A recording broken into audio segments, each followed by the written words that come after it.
"I don't date men with baggage," she said, glancing at the photo of his daughter before walking away from the restaurant table. But what happened 3 hours later at that same restaurant would change Marcus's life forever, and prove that sometimes rejection is simply God's redirection. What a mysterious woman did next will leave you absolutely speechless.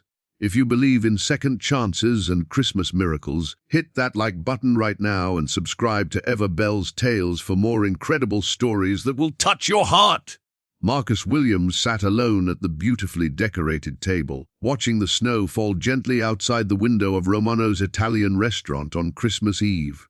The candles flickered softly, casting warm shadows across his weathered face as he replayed the humiliating scene that had unfolded just minutes ago. His blind date, a woman named Veronica whom his colleague had set him up with, had taken one look at the photo of his 7-year-old daughter Emma in his wallet and delivered those crushing words before grabbing her designer purse and walking out without ordering a single drink. Marcus was 42 years old, a construction worker with calloused hands and a heart that had been broken too many times to count. 3 years ago, his wife Sarah had passed away from cancer, leaving him to raise Emma alone in their small apartment on the outskirts of the city. He had poured everything into being both mother and father to his little girl, working double shifts to afford her dance classes and saving every penny for her future. Tonight was supposed to be his first attempt at finding love again, a Christmas gift to himself after years of loneliness. His mother had been begging him to start dating, reminding him that Emma needed a mother figure and that Sarah would have wanted him to be happy. But as he sat there surrounded by happy couples exchanging gifts and sharing romantic dinners, Marcus felt more alone than ever before.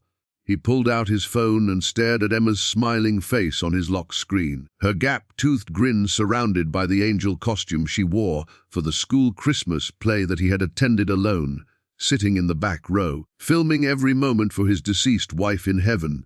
The waiter approached sympathetically, asking if he would like to order, but Marcus simply requested the check for the 2 glasses of water and bread they had barely touched.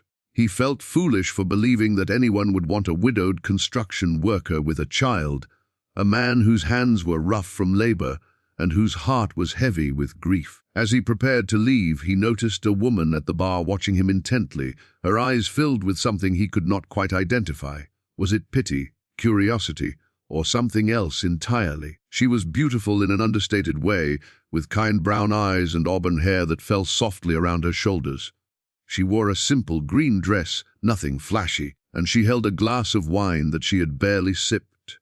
Marcus looked away quickly, embarrassed that she might have witnessed his rejection, and focused on gathering his coat. Little did he know that this stranger had been watching the entire scene unfold, and that she had a story of her own that would intertwine with his in ways neither of them could have possibly imagined on this magical Christmas Eve night. Marcus was halfway to the door when he felt a gentle tap on his shoulder. He turned around to find the woman from the bar standing before him, her eyes glistening with unshed tears and her hands trembling slightly as she clutched a small photograph. "Excuse me?" she said softly, her voice barely above a whisper. "I saw what happened, and I know this might sound completely insane, but can you be my husband?" Marcus stared at her in complete shock, unable to form words, as she quickly continued before he could respond. Her name was Grace Mitchell, and she explained that she was a pediatric nurse who had spent the last 5 years caring for sick children while watching her own chances at motherhood slip away. She had been engaged once to a man who left her when she was diagnosed with a condition that made pregnancy difficult, calling her broken and walking out just like Veronica had done to Marcus tonight. But that was not why she approached him. She pulled out the photograph she was holding, and Marcus's heart nearly stopped when he saw it. It was a picture of Emma, his daughter, in a hospital bed from 2 years ago when she had been admitted for pneumonia. Grace had been her nurse, staying overtime for 3 consecutive nights to ensure the scared little girl was never alone while her exhausted father slept in the uncomfortable chair beside her bed.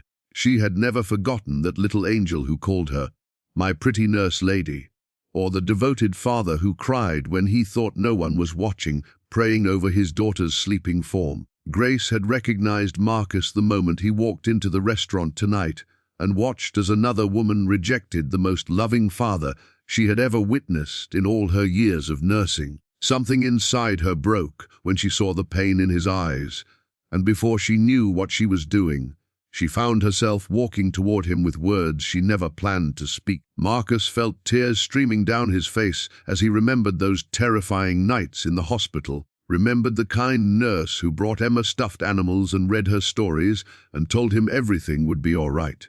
He had always wanted to thank her properly, but never had the chance. Now here she was, standing before him like a Christmas miracle, asking the most impossible question.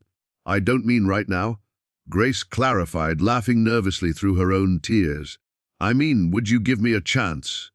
Would you let me take you and Emma to dinner? Get to know the family I have never been able to forget?" Marcus did something he had not done in 3 years. He smiled, truly smiled, and took her hand gently in his. "How about we start with dessert tonight?"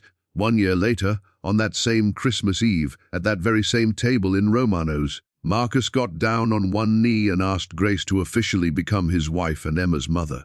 She said yes before he even finished the question, and Emma, wearing her angel costume from the school play, ran into Grace's arms screaming, "I knew Santa would bring me a mommy." Sometimes the greatest love stories begin with rejection, because every closed door is simply guiding us toward the one that was always meant to open. What an incredible reminder that love finds us when we least expect it. If this story touched your heart, please like this video, share it with someone who needs hope, and subscribe to Ever Bell's Tales so you never miss another beautiful story. Ring that notification bell and join our family of believers in love, hope, and Christmas miracles.